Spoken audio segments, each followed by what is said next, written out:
Are employment bonds legal? Welcome to the second part of random questions from labour laws. और आज की short में हम discuss करेंगे कि एम्प्लॉयमेंट बॉन्ड जो है वो लीगल होते हैं या फिर इलीगल।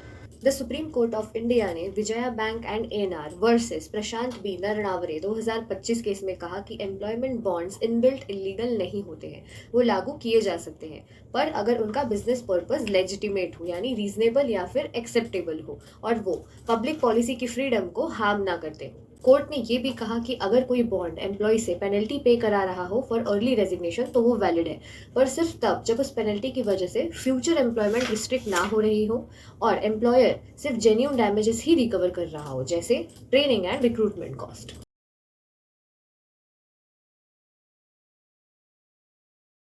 बॉन्ड का वैलिड पर्पस होना चाहिए, जैसे एम्प्लॉयर्स की इन्वेस्टमेंट को प्रोटेक्ट करना जो एम्प्लॉय ट्रेनिंग या फिर किसी स्पेसिफिक स्किल डेवलपमेंट में इन्वेस्ट हुई हो।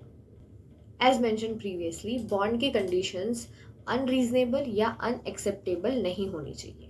अर्ली रेजिग्नेशंस के लिए penalties genuine, pre estimated and documented होनी चाहिए जिसमें एक्चुअल लॉस मेंशन्ड हो। एक बॉन्ड में मिनिमम सर्विस पीरियड मैंडेट किया जा सकता है पर वो इंडियन कॉन्ट्रैक्ट एक्ट के सेक्शन 27 को वायलेट नहीं कर सकते। अब सेक्शन 27 ये कहता है कि किसी को भी एक लॉफुल प्रोफेशन, ट्रेड या बिजनेस करने से नहीं रोका जा सकता। फॉर एग्जाम्पल, अगर एक कंसल्टेशन फर्म में एक इंटर्न ने ज्वाइन किया तो एज पर बॉन्ड्स काम छोड़ने के बाद वो कंसल्टेशन फर्म उस इंटर्न को उस सेम बिजनेस में काम करने से या फिर उस सेम बिजनेस को ओपन करने के लिए नहीं रोक सकती अनलेस अगर वो कोई कॉन्फिडेंशियल चीज़ों को कैरी फॉरवर्ड ना कर रहा हो।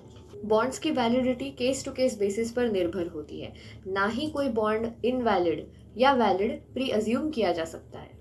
Last but not the least and सबसे इंपॉर्टेंट पॉइंट, किसी भी एग्रीमेंट या बॉन्ड में एम्प्लॉयर एंड एम्प्लॉय की साइन, दोनों की साइन होनी ही चाहिए।